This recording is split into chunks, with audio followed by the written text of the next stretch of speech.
A day in my life nga taga bukid nga nakasawa og pam charis. Bita, good morning. Ipakita na ko sa inyo kung unsa akong morning routine sa backyard. Mumata ko alas 5 sa buntag. Munday na akong buhaton kay nganong musayo kog mata. Kay 7 AM pa lang sakit na sa panit ang init.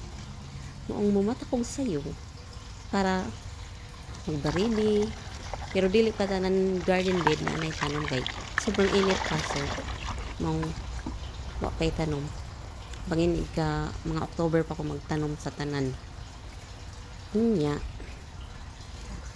Ang kaning kuan nga nagkuan pug mga kana siyang blue nga nay tubig para na sa pato ilang langoy-langoyan nya nagkuan pug ana sa mga tubig sa mga rabbit, sa ibang animals, chicken, sa gagmay nga pato.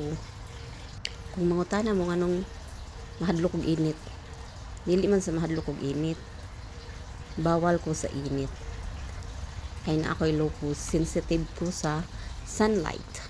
Ang akong panit sensitive sa sunlight, ang akong mata sensitive sa sunlight.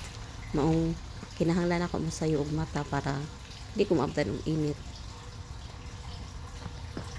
Nana lang kasimple akong kinabuhi deres bukid, charis bukid bitaw, Arizona bitaw nya.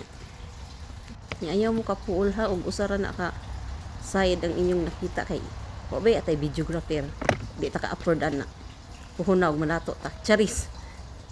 Thank you for watching guys, till the next vlog.